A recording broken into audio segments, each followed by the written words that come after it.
Hello दोस्तों, आज अगला सेक्शन स्टार्ट करने वाले हैं हम। सेक्शन नंबर 14 जो बात करता है कि कोई भी ट्रांसफ़र निरंतर हमेशा टाइम के लिए नहीं किया जा सकता है, ठीक है, जिसका नाम है रूल्स अगेंस्ट परपेचुटी। तो परपेचुटी का जैसे मतलब ही होता है परपेचुअल, यानी कि एक इंडेफिनिट पीरियड के लिए। इंडेफिनिट पीरियड मतलब जिसका कोई अंत नहीं होता है, ठीक है, चलता ही जाता है, चलता ही जाता है। तो ये उसके अगेंस्ट है, बिल्कुल उसके अगेंस्ट है, ठीक है। ये उसको बिल्कुल भी प्रोटेक्ट नहीं करता है, उसको सपोर्ट नहीं करता है। चलिए देखते हैं कि हमारा सेक्शन कहता क्या है, ठीक है। The rule against perpetuity is aimed against the transfer making the property inalienable for an indefinite period, ठीक है। देखिए जो रूल्स, ये जो सेक्शन 14 है हमारा है, ये इसी पर्पस से बनाया गया है कि वो अगेंस्ट है बिल्कुल उसके, किसके, जो प्रॉपर्टी एक इंडेफिनाइट पीरियड के लिए ट्रांसफ़र की जा रही है, ठीक है, एक अनंत समय तक के लिए ट्रांसफ़र की जा रही है, ठीक है, उसको रोकता है, ये उसको सपोर्ट नहीं करता है, अलाइन नहीं करता है, अलाइनेट नहीं करता है, उसको इन अलाइन करता है, ठीक है। दूसरी चीज़, this rule ensures free and active circulation of property both for the purpose of trade and commerce as well as for the betterment of the property itself. देखिए ये जो रूल है, ठीक है, ये रूल जो है वो इंश्योर करता है कि प्रॉपर्टी जो ट्रांसफ़र की जा रही है वो ट्रेड एंड कॉमर्स, यानी कि ट्रेड एंड कॉमर्स का यहाँ पे इस चीज़ से मतलब है कि प्रॉपर्टी जो बेची जा रही है, ठीक है, या ख़रीदी जा रही है, ठीक है, उस पर कोई भी ऐसी कंडीशंस नहीं लगेंगी, ऐसी शर्तें नहीं लगेंगी, वो फ्री होंगी और एक्टिव सर्कुलेशन उनका होगा। सर्कुलेशन मतलब कि सप्लाई होगी उसकी बिल्कुल इसी तरह से कि जैसे उस पर किसी भी तरीके का कोई भी बाउंडेशन नहीं हो और प्रॉपर्टी के हित में भी बेहतर हो, और साथ ही साथ जो बिजनेस है, बिजनेस के लिए, क्योंकि प्रॉपर्टी जैसे मान लीजिए कि एक बंदा है वो लैंड डीलिंग का काम करता है, ठीक है, लैंड डीलिंग का काम करता है, उसका काम ही क्या है, प्रॉपर्टी को खरीदना, प्रॉपर्टी को बेचना, तो वो आ जाता है ट्रेड एंड कॉमर्स में, ठीक है। फिर देखिए आगे क्या कहता है, आगे कहता है section 14 provides that in a transfer of property, ठीक है, किसी भी ट्रांसफर ऑफ प्रॉपर्टी में wasting of interest can not be postponed beyond the life of the last presiding interest in the preceding interest in the living person and the minority of the ultimate beneficiary, ठीक है। ये जो बात कह रहा है, ये जो बात कह रहा है, सीधा सीधा कह रहा है कि कोई भी प्रॉपर्टी ट्रांसफ़र की जाएगी, वो उससे ज़्यादा के लिए उसमें लिमिट नहीं होगी। जैसे कि मान लीजिए, इसको मैं आपको एक एग्जांपल से समझाता हूँ कि आप लोग थोड़ा सा इस पर फोकस कीजिए, क्योंकि ये पॉइंट आप अगर समझ गए, ठीक है, तो फिर आपको ये सेक्शन समझने में बिल्कुल भी आसानी नहीं होगी। सेक्शन 13 और सेक्शन 14 एक दूसरे से बिल्कुल रिलेटेड हैं, एक दूसरे से जुड़े हुए हैं, तो इन चीज़ों को समझने के लिए आपको थोड़ा सा पेशेंस की ज़रूरत है। देखिए जैसे सेक्शन 13 क्या कहता है हमारा कि किसी भी अनबाउंड पर्सन को आप प्रॉपर्टी ट्रांसफ़र कर सकते हो, लेकिन उसके लिए क्या है कि जब मान लीजिए ये मिस्टर ए हैं, ठीक है, इन्होंने प्रॉपर्टी को ट्रांसफ़र करनी है, तो ये बी को करेंगे, ठीक है, बी के बाद जो प्रॉपर्टी जाएगी वो सी को जाएगी, और सी के बाद जिनके लिए जो अनबाउंड पर्सन है, ठीक है, अनबाउंड पर्सन है उसके लिए जाएगी, ठीक है, ये अनबाउंड पर्सन है उसके लिए जाएगी। यूपी ना समझना कि उत्तर प्रदेश, ये अनबोर्न पर्सन लिखा मैंने, ठीक है, तो अनबोर्न पर्सन के लिए जाएगी, ठीक है।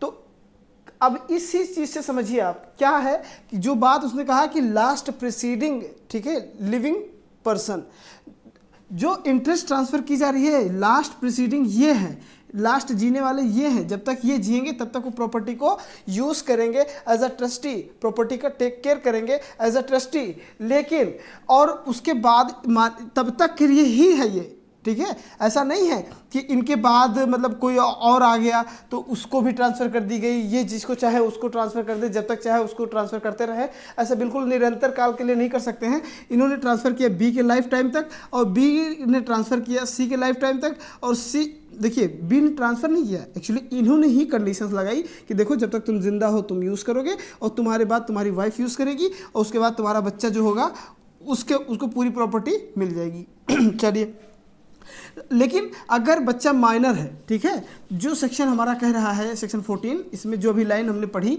कि उसकी माइनॉरिटी से ज़्यादा टाइम तक यानी कि 18 साल तक आप उसको होल्ड करवा सकते हो, ठीक है। 18 साल तक वो प्रॉपर्टी कोई और यूज़ कर सकता है जिसके लिए यूज़ भेजी गई। मान लीजिए ये मिस्टर एक्स हैं, इनके लिए ट्रांसफ़र की गई है, लेकिन ये अभी बिलो द 18 है, ठीक है, बिलो द 18 है, बिलो 18 ईयर्स है, 18 साल से कम है, यानी कि अभी माइनर है। जब माइनर है तो 18 साल के लिए 18 साल तक उस प्रॉपर्टी को कोई होल्ड कर सकता है, लेकिन उसके बाद प्रॉपर्टी किसको चली जाएगी? जो अल्टीमेट बेनिफिशियरी है, जिसको पूरा का पूरा बेनिफिट मिलना है उस प्रॉपर्टी का, ठीक है। वही बात यहाँ पे कहा गया है कि देखिए जो पर्सन है लास्ट में जी रहा है, जब तक जी रहा है, ठीक है, तब तक वो यूज़ करेगा। ऐसा नहीं है कि अब मान लीजिए, देखिए यहाँ पे मैं आपको फिर से एक बार बताता हूँ, ये ए है, इन्होंने प्रॉपर्टी ट्रांसफ़र करनी है बी को, और बी के बाद बोला है कि देखो बी तुम्हारे बाद तुम्हारी जो वाइफ होगी सी वो यूज़ करेंगी, सी के बाद जो तुम्हारा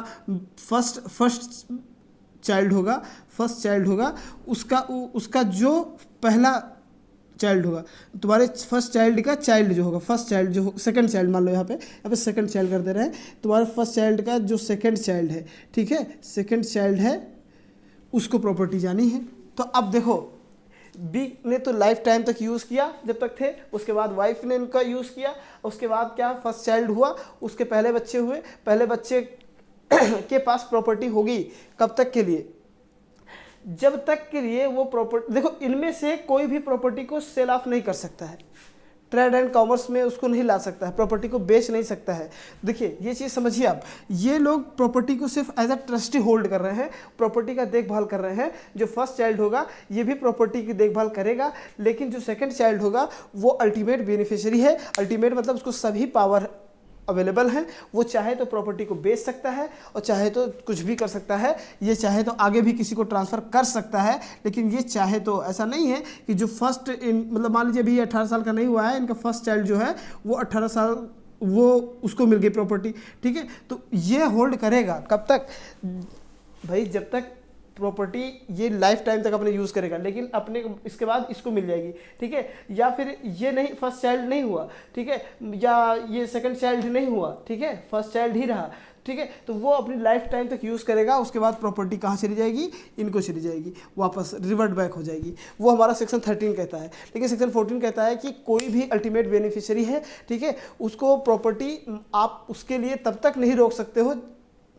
अगर वो माइनर है तब तो रोका जा सकता है, यानी कि 18 साल तक आप रोक सकते हो, लेकिन 18 साल के बाद जैसे ही वो मेजर हुआ तो प्रॉपर्टी उसको हैंडओवर कर देनी है, ठीक है। इसके कुछ इसेंशियल पॉइंट्स हैं, अगर हम उन पे अगर फोकस करें, देखो जैसे क्या क्या पॉइंट्स हमको निकल के आ रही है। तो सबसे पहली बात कह रहा है कि प्रॉपर्टी का ट्रांसफ़र होना तो बहुत ही ज़रूरी है, क्योंकि भाई ट्रांसफ़र ऑफ प्रॉपर्टी है। अब ट्रांसफ़र ऑफ प्रॉपर्टी एक ऐसा सब्जेक्ट ही है, तो इसमें बात किस चीज़ की जा रही है? बात की जा रही है किसी प्रॉपर्टी का ट्रांसफ़र करने से, ठीक है। प्रॉपर्टी ट्रांसफ़र कब होगी?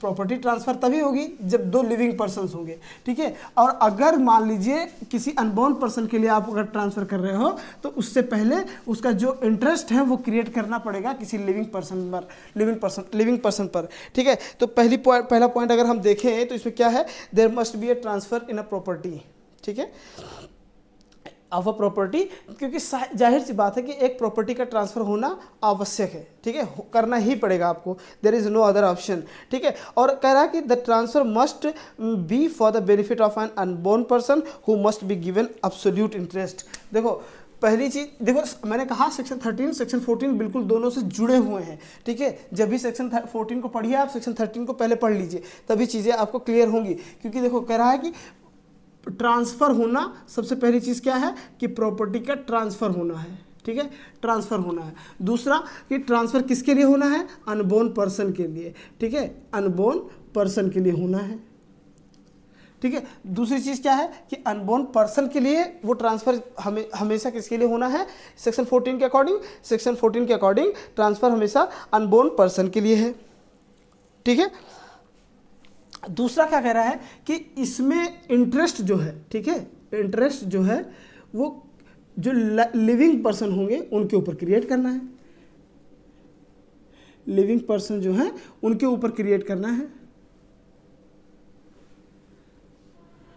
Interest created with in living person, ठीक है। तो ये देखो ये पॉइंट भी होना उसका आवश्यक है, क्योंकि भाई किसी अनबोर्न पर्सन को आप ट्रांसफ़र कर रहे हो तो उससे पहले आपको उसका जो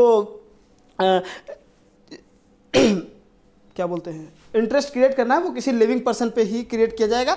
उसके बाद जिस लिविंग पर्सन को आपने इंटरेस्ट दिया हुआ है, राइट दिया हुआ है उस प्रॉपर्टी का यूज़ करने के लिए, टेक केयर करने के लिए, उसका डेथ होना चाहिए।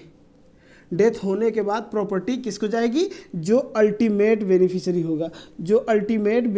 होगा, ठीक है, जिसके लिए ट्रांसफ़र की गई है। अल्टीमेट बेनिफिशियरी मतलब कौन होगा? जो वो अनबोर्न पर्सन होगा, अनबोर्न पर्सन, ठीक है। ये अनबोर्न पर्सन के लिए किया गया है। अल्टीमेट बेनिफिशियरी कौन होगा? वही अनबोर्न पर्सन ना, जिसको पूरा पावर दे दिया गया है कि आप बेच सकते हो, नहीं बेच सकते हो, ठीक है। और दूसरी चीज़ क्या कह रहा है, जो लास्ट पॉइंट निकल के आ रहा है, लास्ट पॉइंट ये निकल के आ रहा है, देखो ये ऐसे मार्किंग करके आप अगर इसके इसेंशियल एलिमेंट आप समझेंगे तो आपको आसानी से समझ में आएगा।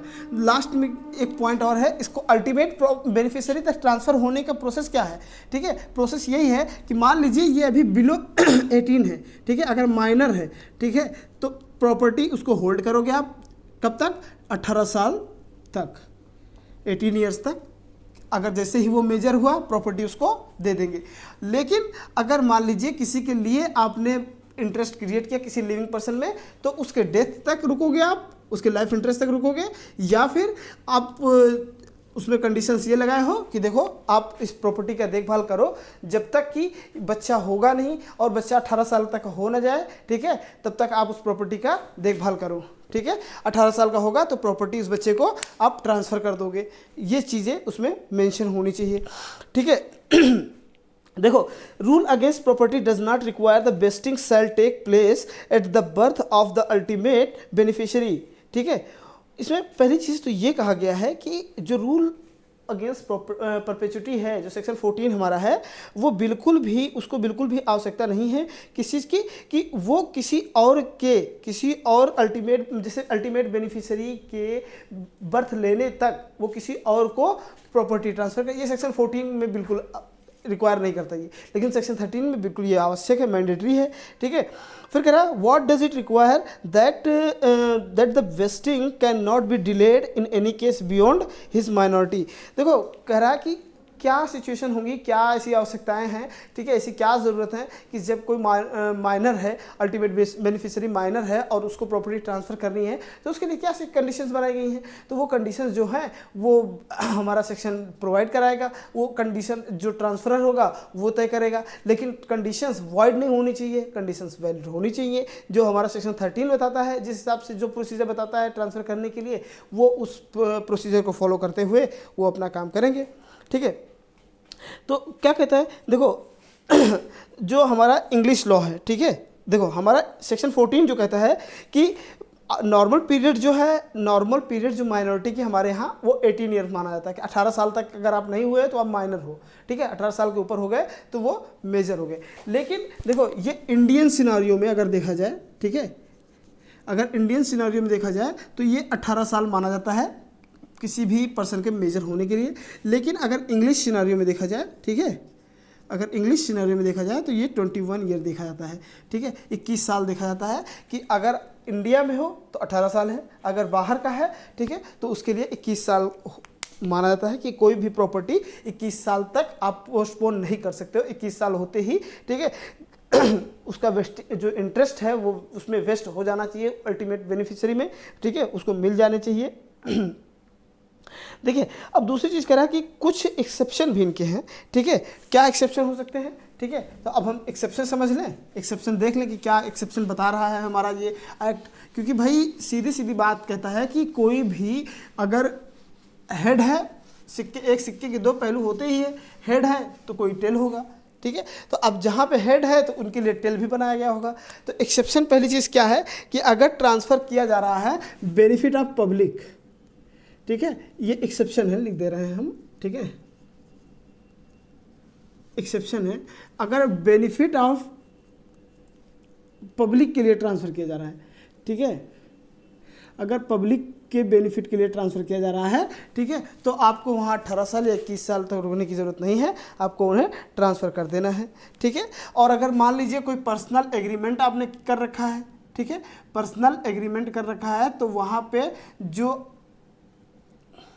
आपका ये सेक्शन 14 है वो एप्लीकेबल नहीं होगा, पर्सनल एग्रीमेंट पे एप्लीकेबल नहीं होगा, ठीक है। और अगर कोई कोविनेंट उस ज़मीन के साथ अगर कोई मसला चल रहा है, ठीक है, कोई विवाद चल रहा है, तो वो भी उसको भी यहाँ पे सेक्शन 14 कवर नहीं करता है। कोई चार्ज या मॉर्गेज अगर है, ठीक है, चार्ज और मॉर्गेज है, इसको लिख देते हैं कोविनेंट विद लैंड, ये कुछ पॉइंट्स हैं, ठीक है। ये अगर हैं, ठीक है, अगर चार्ज है उस लैंड पर, किसी भी प्रकार का कोई कर्जा है उस लैंड पर, या उस प्रॉपर्टी को मॉर्गेज किया गया है, गिरवी रखा गया है, ठीक है, तो सेक्शन 14 हमारा उस पर अप्लाई नहीं होता है। उसका जो रूल और रेगुलेशंस बनाया गया है, ठीक है, वो उसी के अकॉर्डिंग काम करेगा, ठीक है। आज के लिए बस इतना ही, थैंक यू।